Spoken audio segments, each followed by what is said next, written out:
요한계시록 11장 1절 또 내게 지팡이 같은 갈대를 주며 말하기를 일어나서 하나님의 성전과 제단과 그 안에서 경배하는 자들을 청량하되 성전 방마당은 청량하지 말고 그냥 두라. 이것을 이방인에게 주었은즉 저희가 거룩한 성을 42달 동안 짓밟으리라. 오늘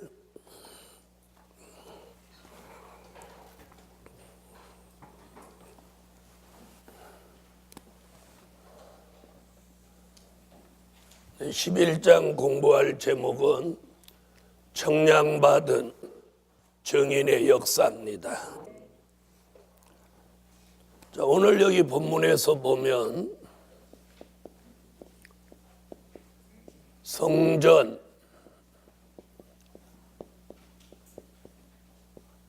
안과 밖을 말하고 있습니다.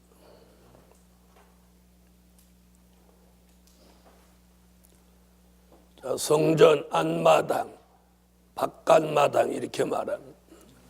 성전 안은 구원, 성전 밖은 심판.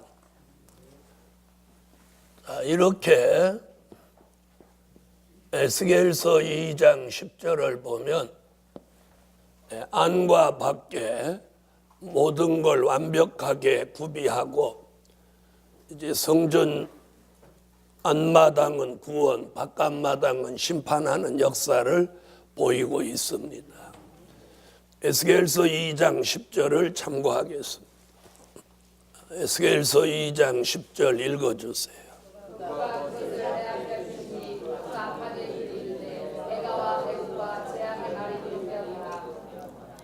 아멘. 자, 거기도 안과 방 이야기가 나오죠.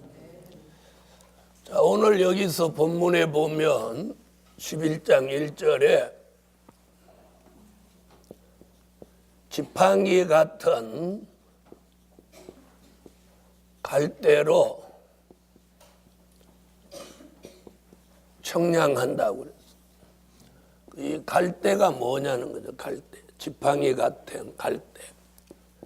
갈대는 뭘 말하느냐면 고든 것을 말합니다. 고든 것. 갈대는 가늘고 길기 때문에 이렇게 쓰러지기는 해도 갈대가 이렇게 꼬부러진 갈대는 없습니다. 그래서 이 지팡이 같은 갈대는 하는 건 고든 것, 또 공의 이런 뜻이죠. 그러면 고든 것 공의는 말씀입니다. 그러면 말씀 중에서는 어떤 말씀이냐면 스가랴 4장 10절에 가장 곧게 청량할 수 있는 건 다림줄입니다. 다림. 자, 다림줄이라고 하는 건 뭘 말하냐면 다림줄은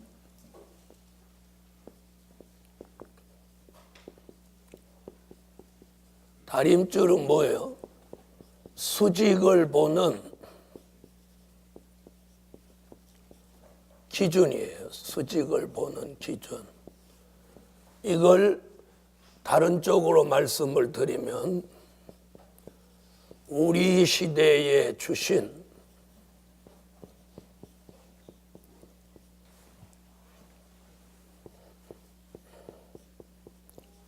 기준이 되는 말씀이죠. 우리 시대에 주신 기준이 되는 말씀은 곧 뭘 말하느냐면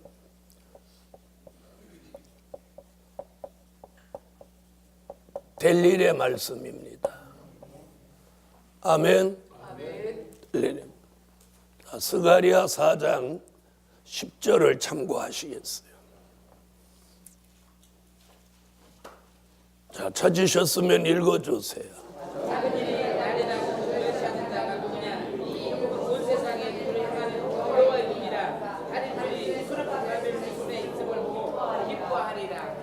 아멘.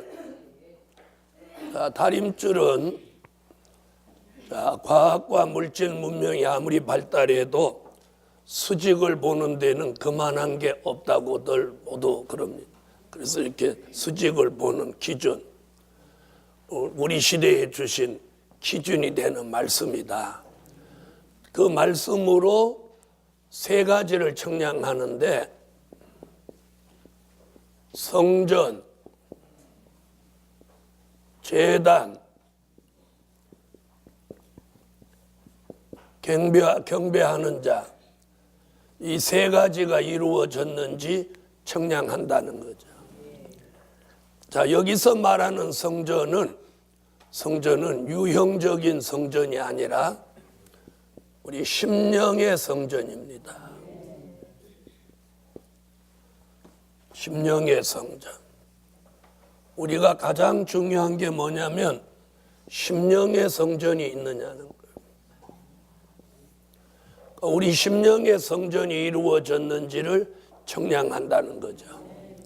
아멘.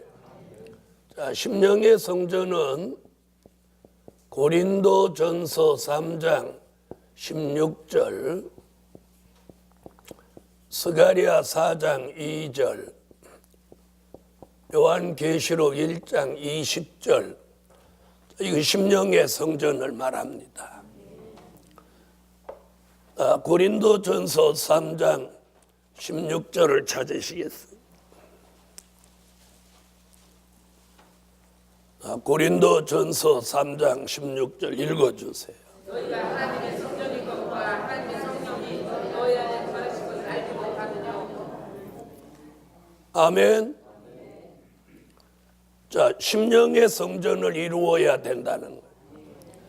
여러분, 유형적인 성전은 아무리 크고 아름다워도 자랑할 것이 못 되는 게, 우리가 솔로몬 성전이 무너졌던 역사적인 과거를 돌아보면 충분히 이해할 수 있어요. 그 눈에 보이는 성전은 언젠가는 퇴색되고 무너집니다. 그런데 심령에 이루어지는 성전은 무너지지 않습니다. 그걸 스가랴 4장 2절에는 스가랴 선지는 그걸 심령의 성전을 뭐라고 하느냐면 순금등대라고 합니다. 네, 스가랴 4장 2절 읽으세요.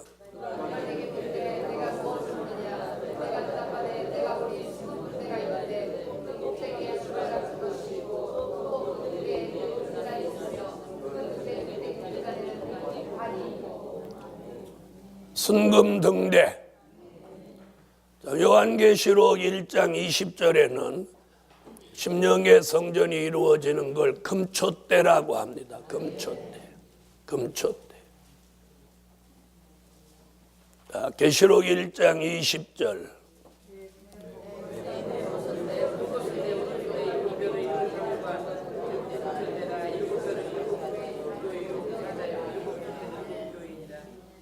자, 일곱 금촛대 교회. 저는 심령의 성전이에요. 그래서 우리 심령의 성전이 이루어졌는지 그걸 이렇게 청량한다는 거예요. 그 기준이 어디에 있어요? 말씀에 있다는 거예요. 그래서 심령의 성전이 이루어졌는지 다림줄의 말씀을 가지고 청량을 한다. 자, 우리가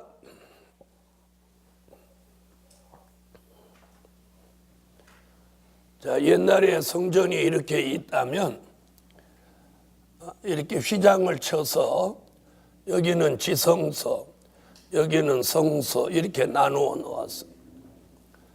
자, 지성소에도 뭐가 있어요? 성전 안에 제단이 있습니다. 제단에서 제단이 뭡니까? 제물을 태우는 단이 제단입니다.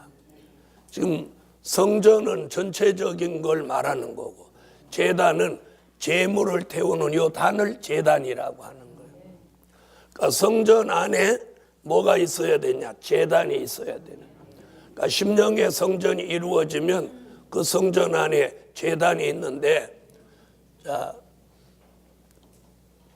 이사야 19장 19절로 20절에 보면 제단 얘기가 나오는데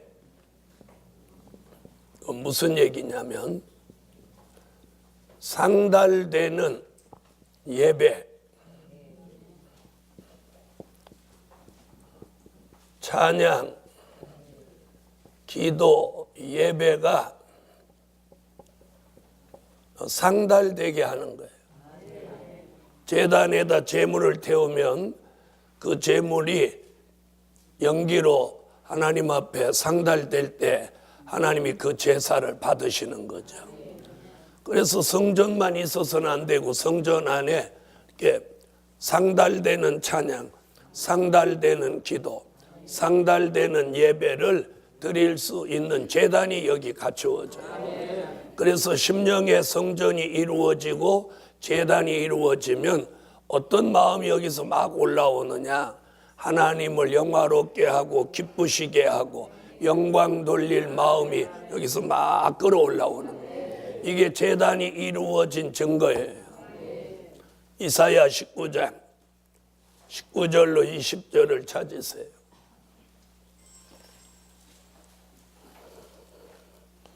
읽으세요.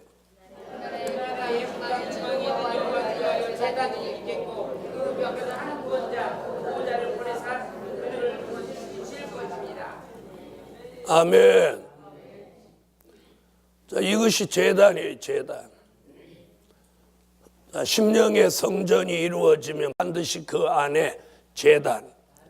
오늘날 교회는 제단이라고 안 하고 뭐라고 해요? 강단이라고 하죠, 강단. 네, 성전과 강단, 이 뜻이 옛날에는 제단이 있어요. 그 다음에 경배하는 자는 뭘 말하느냐면, 자, 이 성소, 지성소, 제단에 제물을 드리는 누구가 있었어요? 제사장이 있었습니다. 제사장. 경배하는 자는 뭘 말하느냐면 이사야 11장 2절로 3절에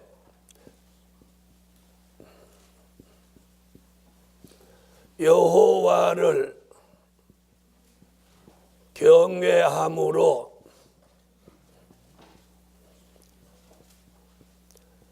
즐거움을 삼는 자가 되어야 된다. 옛날에 성전 안에 제사 드리는 제사장은요, 하나님 앞에 제물을 드릴 때 기쁜 마음과 즐거운 마음과 감사하는 마음으로 드리지 않으면 그 제사장은 죽음을 면치 못했어. 우리 시대도 심령의 성전과 제단을 이루면 여호와를 경외함으로 즐거움을 삼는 하나님의 사람이 되는 거예요. 그래서 그 즐거움을 삼으면 뭐가 사라져? 슬픔과 탄식이 다 달아나고 아무리 삶이 어려워도 막 즐겁고 기쁘고 찬양하고 기도하고 예배드리는 게 너무 은혜되는 거예요. 이사야 11장 2절로 3절.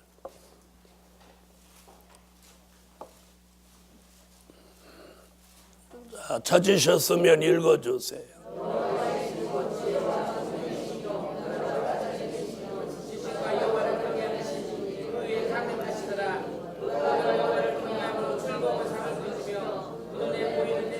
아멘. 자, 누구를 경외함으로? 여호와를 경외함으로 즐거움을 삼는다. 그래서 우리가 심령의 성전과 제단이 이루어지면 이상하리만큼 찬양하는 게 막 기쁘고 즐거워. 기도하는 게 기쁘고 즐겁고. 그래서 찬양하고 기도하고 예배드리고 이런 게 시간 가는 줄 몰라요. 그러면 이것이 이루어진 사람이에요.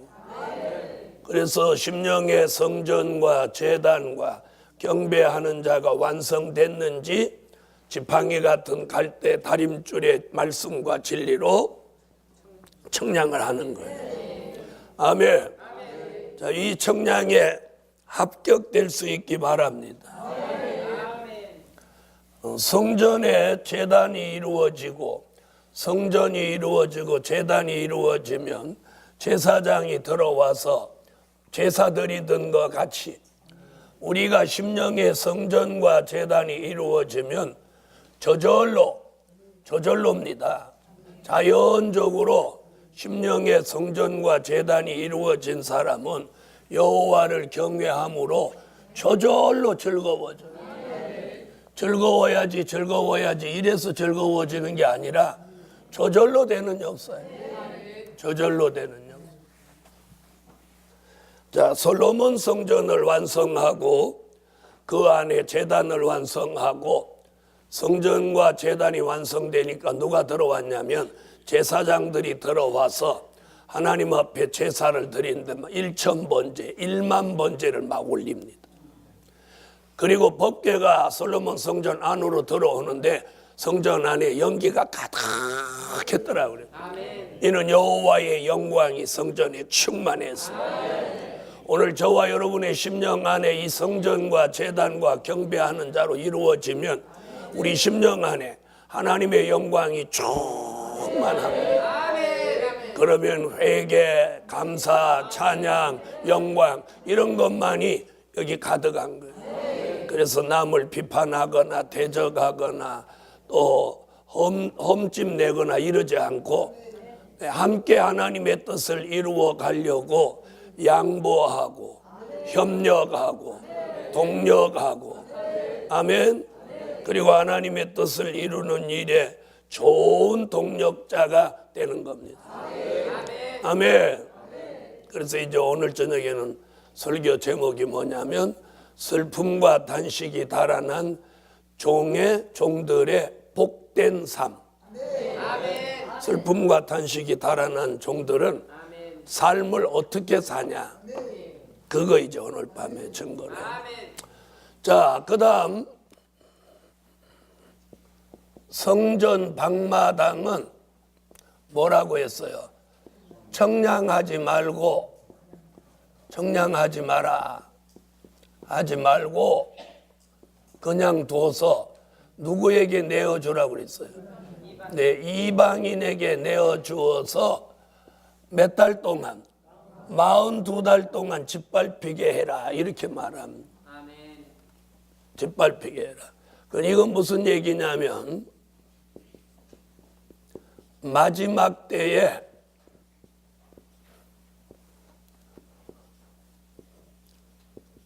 버림받는 사람도 나온다는 거예요.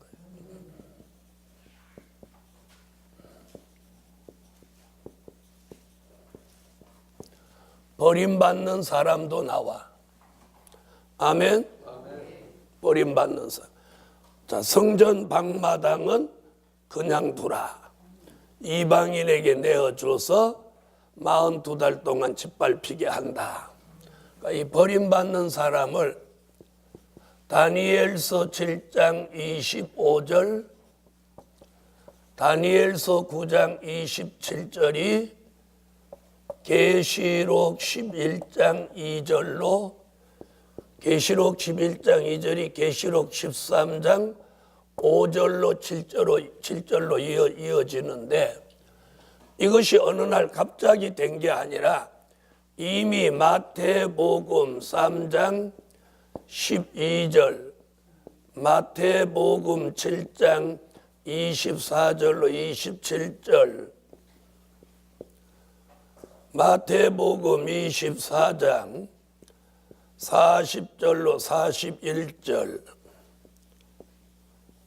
마태복음 25장 1절로 13절, 마태복음 25장 32절로 34절, 요한계시록 22장 11절 등에서 건짐받을 사람과 버림받을 사람을 쭉 말했어요.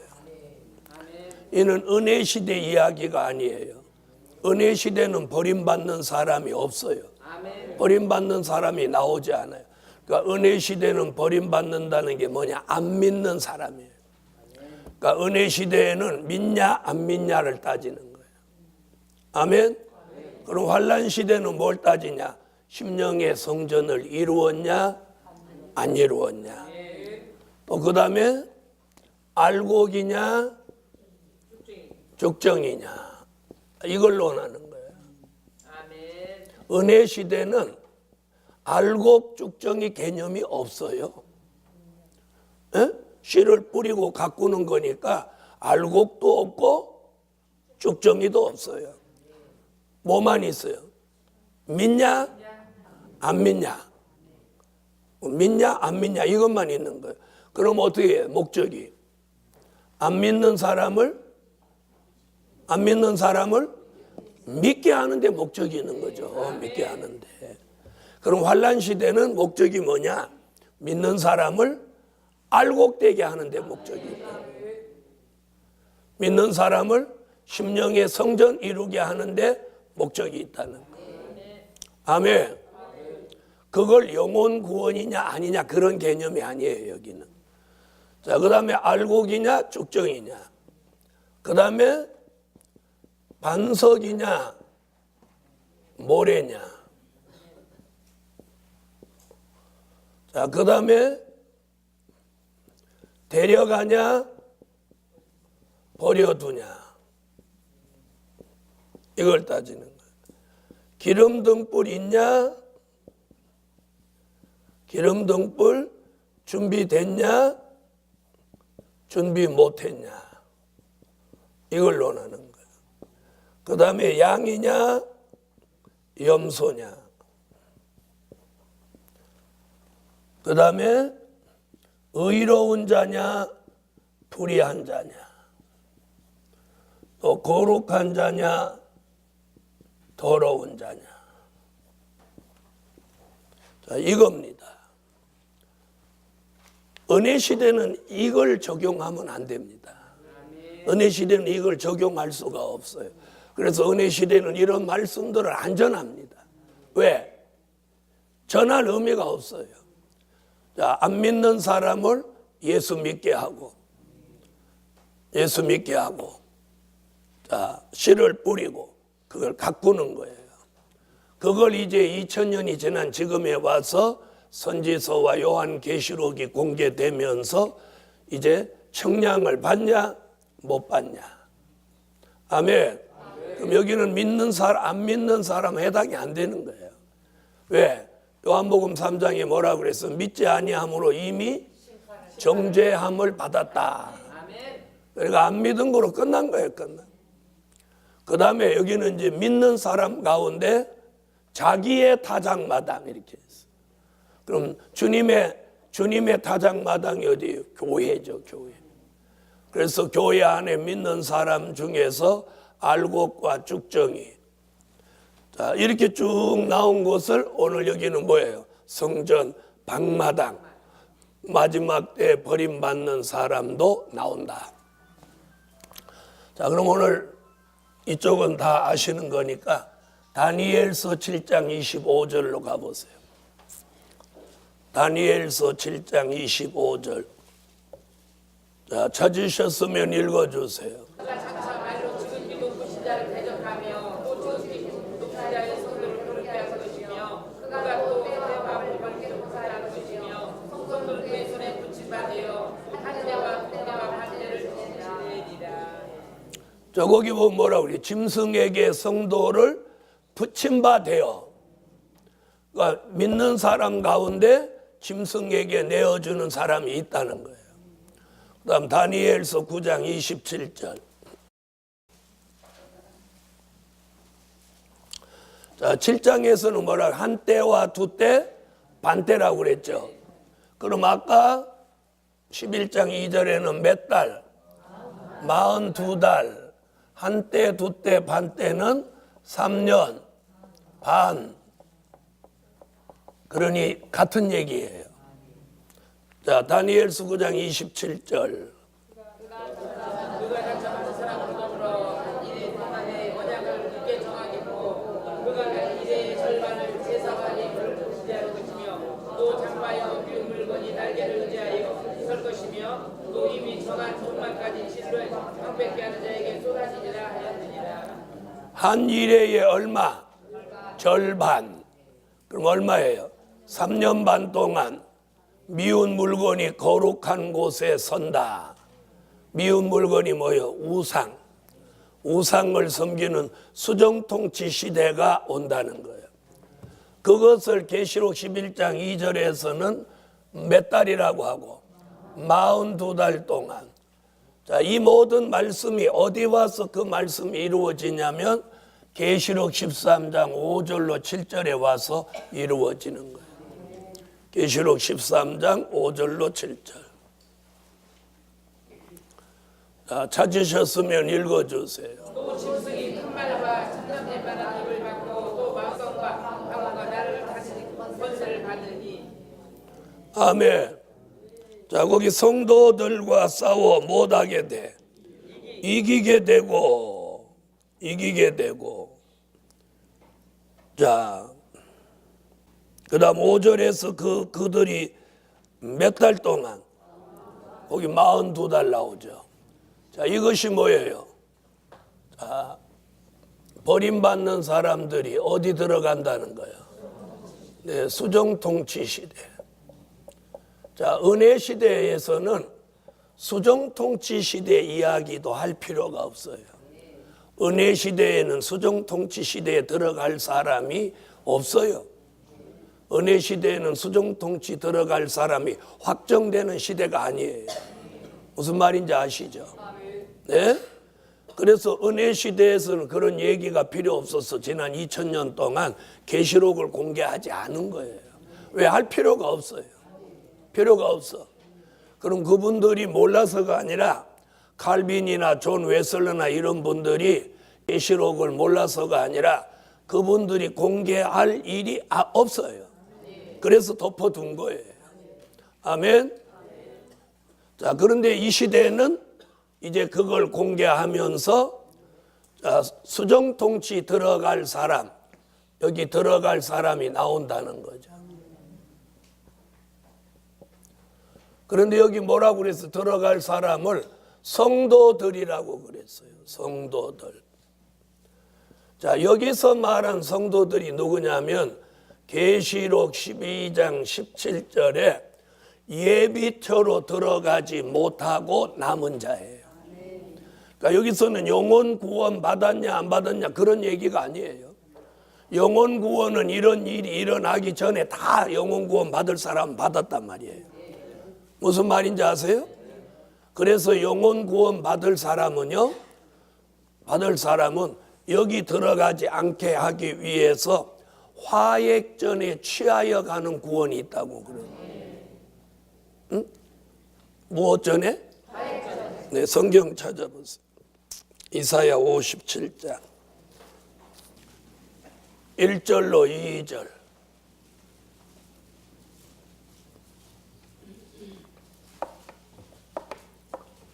이사야 57장 1절로 2절 읽으세요. 의인이 죽을지라도 마음에 못하다 없고 자리한 자니 취하여 감을 잡을 자도 의인의 사역전에 취하여 감을 내 침상에서 편히 쉬느니라. 이 사람 구원받았다는 증표가 있어요 없어요? 2절에 있잖아요.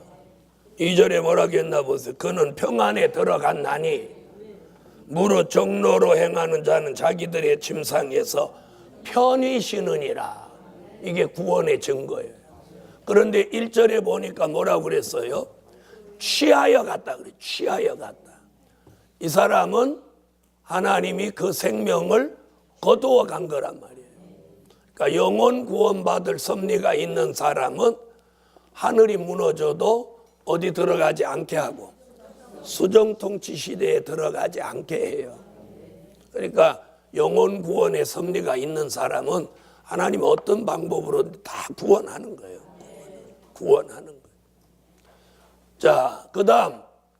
자, 여기 수정통치 시대에 들어갈 사람은 마지막에 어디 가지 못한 사람이 남아서 거기 들어가냐면 예비처. 그래서 예비처 들어가는 얘기가 계시록 12장 13절로 16절에 있고 17절에 그 여자의 남은 자손 이렇게 말하는 그 들어가지 못하고 남은 사람이 수정통치에 떨어진다 그 말이에요. 그걸 복음서로 볼 때는 쭉정이고 모래 위에 세운 집이고 버림받은 자고 준비 못한 자고 염소고 불의한 자고 더러운 자인 거예요. 이해하셨어요? 자, 그러면 계시록 12장 17절.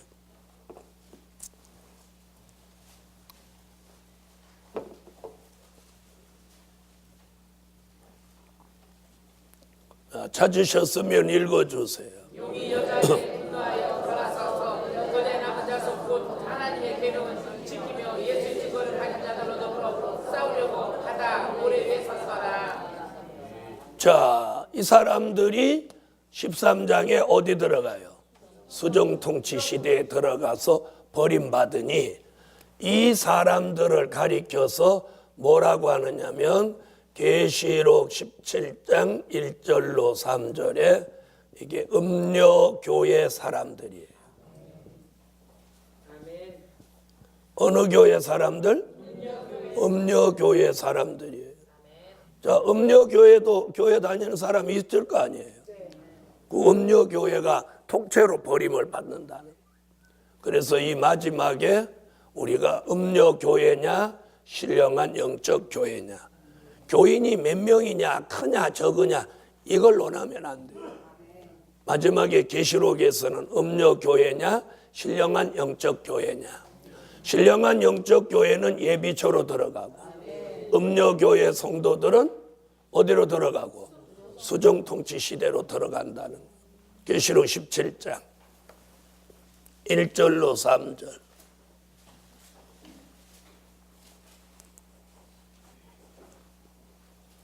자, 찾으셨으면 읽어주세요. 또 일곱 대접을 가진 일곱 천사가 하나 나와서 내게 말하여 가로되 이리 올라 많은 무리에 앉은 큰 심령의 이름들이 가득하고 일곱 머리와 일곱 뿔이 있으며. 아멘. 자, 그래서 음녀교회는 심판받는다고 말씀하고 있어요. 자, 그래서 마지막에 교회는 두 부류의 교회가 나오는데 하나는 신령한 영적 교회, 하나는 음녀교회. 그리고 오늘 11장에서는 청량받은 사람들, 청량 못 받은 사람들 이렇게 구분하고 있습니다. 아멘. 자, 1절에서 청량받은 종을 이제 3절로 6절에 이제 다시 예언하는 종으로 쓰신다는 거예요. 그러니까 청량받지 못한 사람은 무엇도 못 받고 쓰임도 못 받고 또 구원도 못 받고 버림받는. 자, 이제는 3절로 가겠습니다. 계시록 11장 3절. 11장 3절 다 같이 읽어주세요.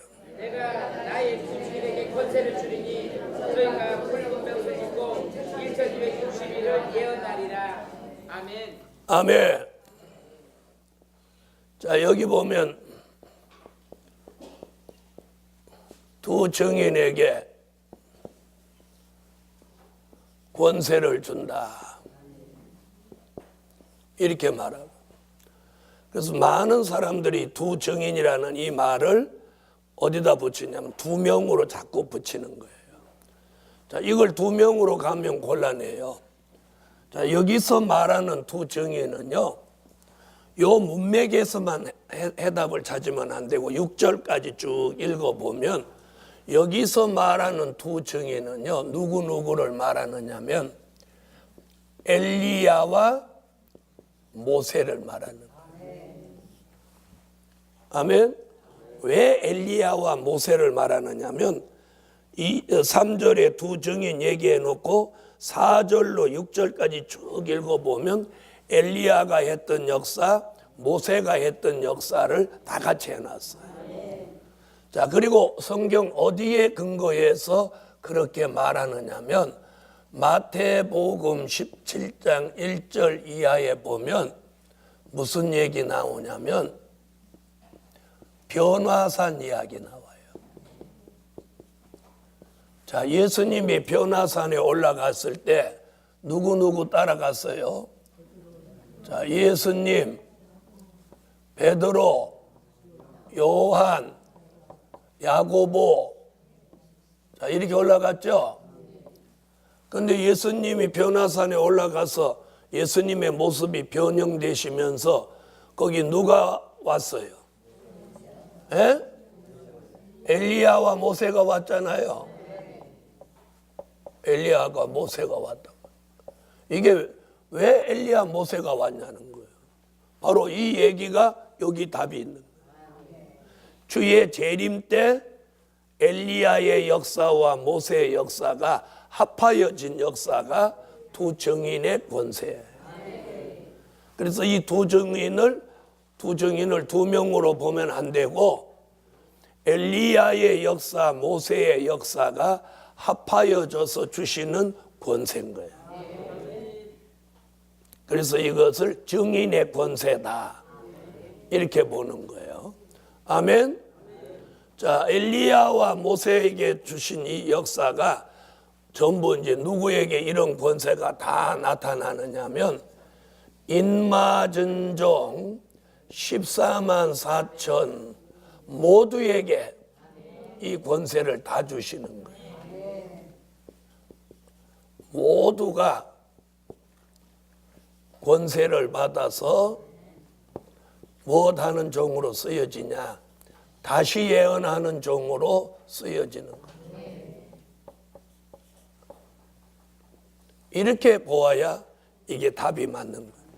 만약에 두 증인을 두 명으로 본다면 다시 예언하는 종도 2명, 3일 반 동안 쓰러져 죽는 종도 2명, 또요 들림받아 올라가는 종도 2명, 주님 막 영접하는 사람도 2명, 또 14장 1절에 시온산에 강림하는 종도 2명, 이렇게 하면 안 되잖아요. 아멘. 그래서 14만 4천 모두가 이 두 증인의 권세를 받습니다.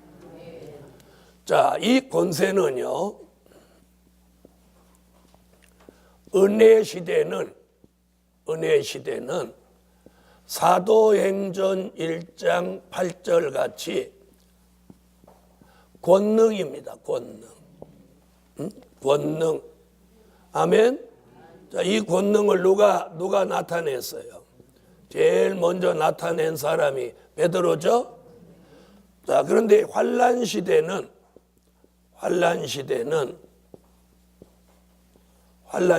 지금 계시록 11장 3절 같이 권세입니다. 권세. 아멘. 권능보다 한 차원 높은 역사가 높은 영권이 권세입니다. 권세. 권능은요 꼭 손을 내밀어야 되고, 권세는 손을 갖다 내밀지 않아도 말하는 대로, 기도하는 대로, 원하는 대로, 생각하는 대로, 마음 먹는 대로 이루어지는 게 권세예요. 네, 권세는요 여러 가지가 있어요. 우선 말씀의 권세가 있어요. 아멘. 히브리서 4장 11절로 12절에 말씀의 권세가 있어요. 자, 그 다음에 두 증인의 권세가 있어요. 두 증인의 권세. 계시록 11장 3절로 6절. 그 다음에 무슨 권세가 있냐? 철장의 권세가 있어요. 자, 철장의 권세는 시편 2편 9절, 계시록 2장 26절로 27절, 계시록 12장 5절, 계시록 19장 14절로 15절. 자, 그 다음에 무슨 권세가 있냐? 입술의 권세. 입술의 권세는 이사야 11장 4절로 5절, 계시록 19장 21절. 이게 입술의 권세예요. 철장의 권세와 입술의 권세가 합하여진 것을 무슨 권세라고 하느냐 하면 심판하는 권세라고. 계시록 20장 4절 심판하는 권세. 아멘. 자, 그럼 지금 쓰여지는 권세는 무슨 권세? 말씀의 권세, 말씀의 권세. 아멘. 히브리서 4장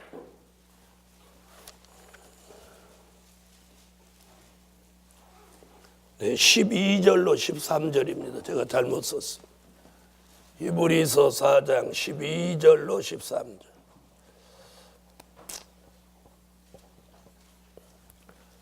읽으세요.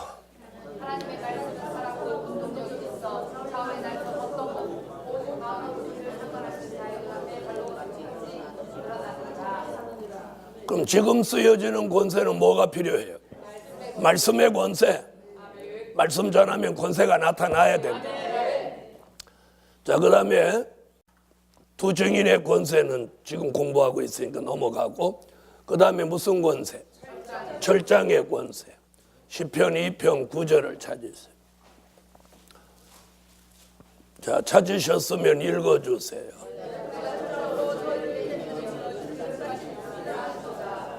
아멘. 계시록 2장 26절로 27절. 자, 읽어주세요.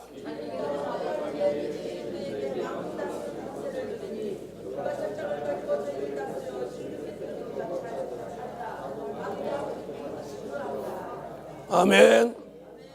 자, 계시록 12장 5절. 읽어주세요.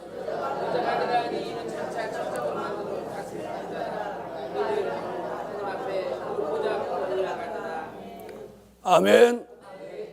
자, 계시록 19장 14절로 15절. 자, 읽으세요.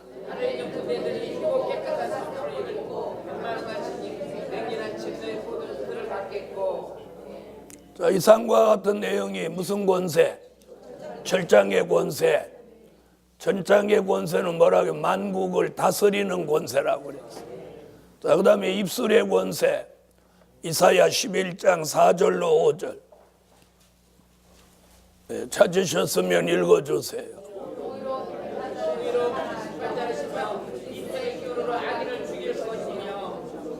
입술의 막대기로 세상을 치며 입술의 기운으로 악인을 죽인다. 이게 입술의 권세입니다. 그 다음에 계시록 19장 21절.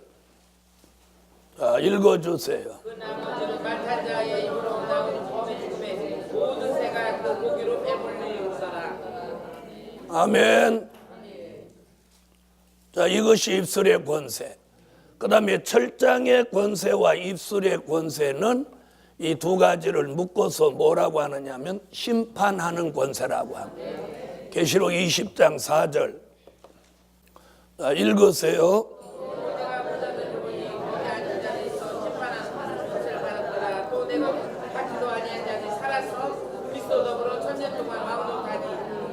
아멘. 자, 그럼 이 권세가 쓰여지는 때가 있습니다.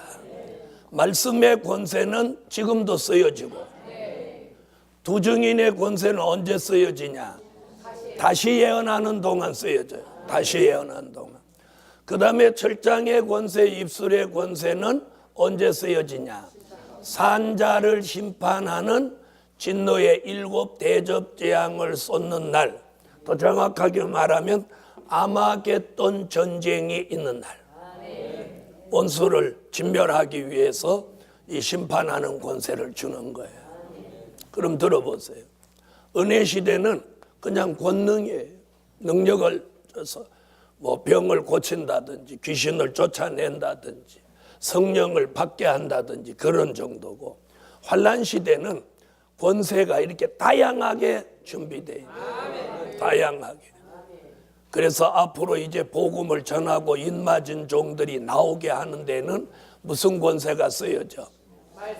그렇죠. 말씀의 권세가 쓰여져. 말씀에 막 힘이 있는 거예요. 그래서 설교하면 사람들의 마음에 말씀이 들어가서 감동을 주고 막 갑자기 말씀 듣다 눈물이 푹 쏟아지게 하고 이런 건 바로 이게 말씀의 권세입니다. 자, 말씀의 권세는 지난 날에는 은혜 시대에는 말씀의 권세보다는 뭐였느냐면 말씀의 은사였어요. 은사. 아멘. 그래서 은혜 시대에는 말씀의 권세라고 하기보다는 말씀의 은사라는 말을 많이 썼어요. 고린도전서 12장 4절로 11절에 나오는 말씀의 은사. 아멘. 은사. 그래서 설교 잘하면 아, 저분은 말씀의 은사를 받으셨는가 보다. 아멘. 그런데 이제 우리는 말씀의 은사 위에 뭐? 말씀의 권세가 나가야 돼. 그래서 사람의 마음이 금강석같이 굳은 마음이라도 말씀을 들으면 팍팍 바사져 버려야 돼. 깨져 버려야 돼. 아멘. 그래서 눈물이 펑펑 나오고 마음이 막 뜨거워져서 하나님 앞으로 돌이키고. 자, 은혜 시대는 무슨 역사? 권능. 그리고 말씀은 은사. 환난 시대는 권세. 무슨 권세? 말씀의 권세. 자, 지금은 저와 여러분이 뭘 구해야 되냐? 말씀의 권세. 말씀의 권세. 그런데 참 희한한 게요. 말씀의 권세는 어떨 때 말씀의 권세가 일어나느냐? 잘 들어보세요.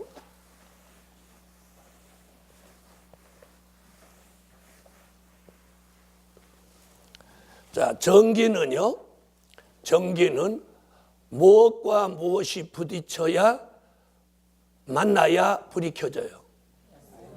전기의 마이너스와 플러스가 만나야 불이 나오죠. 그렇죠? 그럼 말씀의 권세는요, 잘 들어보세요.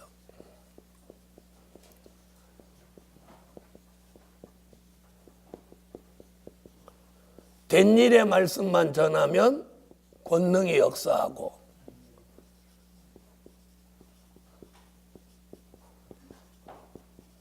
될 일의 말씀과 된 일의 말씀과 될 일의 말씀을 합하여 전할 때 이때 말씀의 권세가 역사하는 거예요. 이걸 아셔야 돼요. 말씀의 권세는 된 일의 말씀과 될 일의 말씀을 합하여 전할 때 이 스파크가 일어나듯이 말씀의 권세가 일어나는 거예요. 이해하셨어요?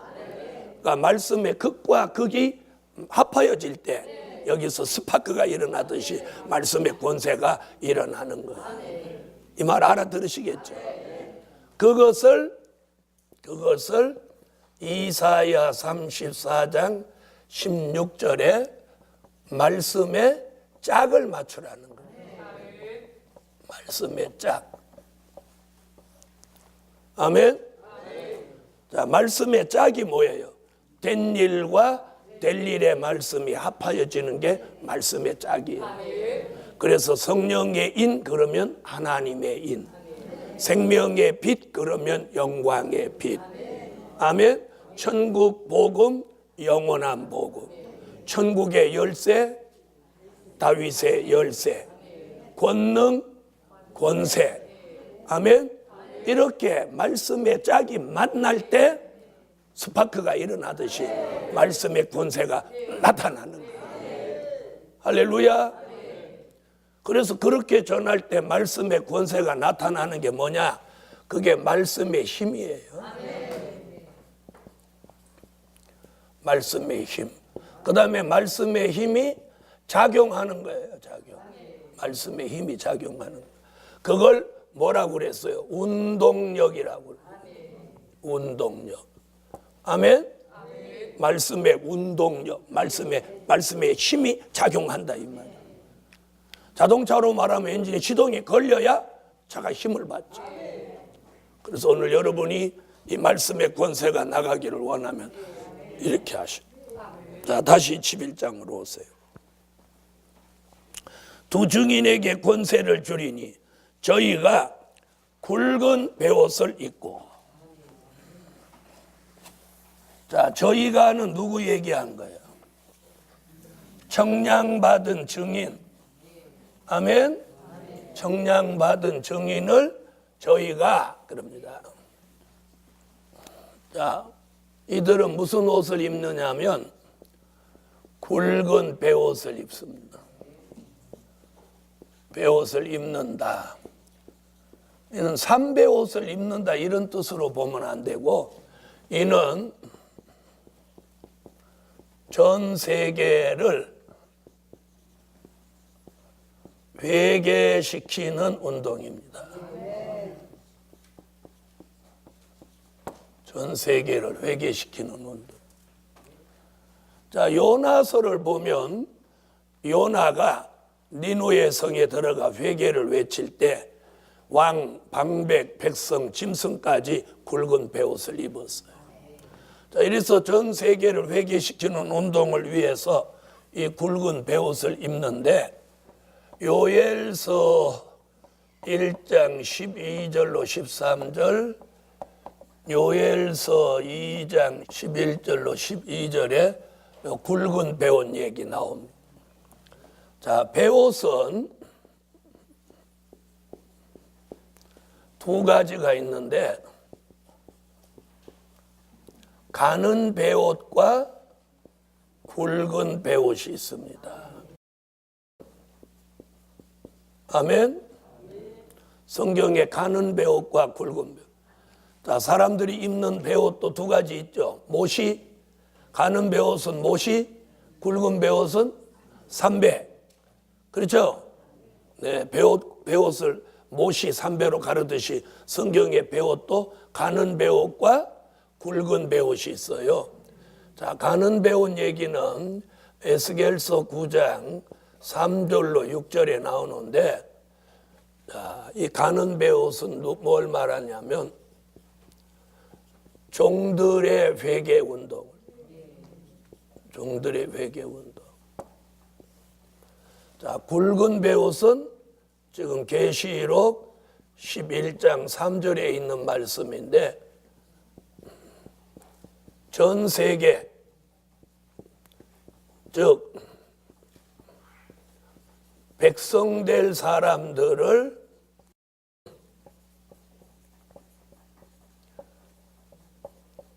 회개시키는 역사다. 이렇게 보는 거예요. 아멘. 자, 이 말씀은 계시록 7장 9절로 14절. 자, 에스겔서 찾아보세요. 가는 배우. 자, 여기 절수 수정하겠습니다. 절수 여기. 1장은 13절로 14절이고 2장은 12절로 13절입니다. 요열서 고쳐주세요. 자, 에스겔서 9장 3절로 6절 찾으셨으면 읽으세요.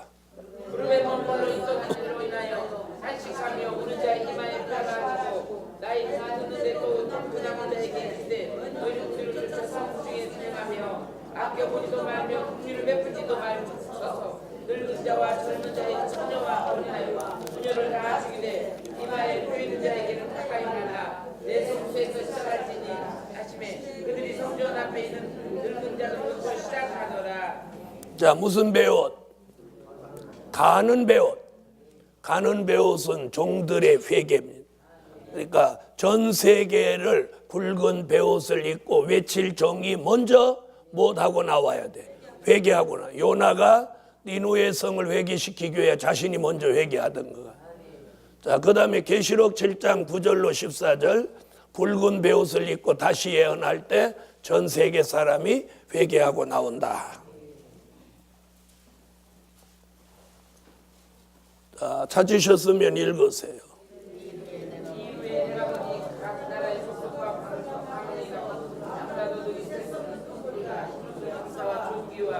능력과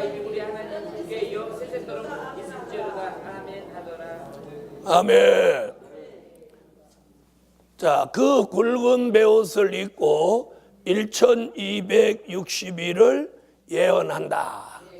1260일은요, 뭘 말하느냐 하면 다시 예언하는 기간입니다. 자, 이걸 날짜로 치면 1260일, 달로 치면 42달, 연으로 치면 3년 반. 아멘. 자, 이래서 굵은 베옷을 입고 전 세계적으로 1260일 동안 다시 예언하는 종들에게 엘리야와 모세에게 주셨던 권세를 주시니 이게 두 증인의 권세입니다. 오늘은 거기까지 하겠습니다.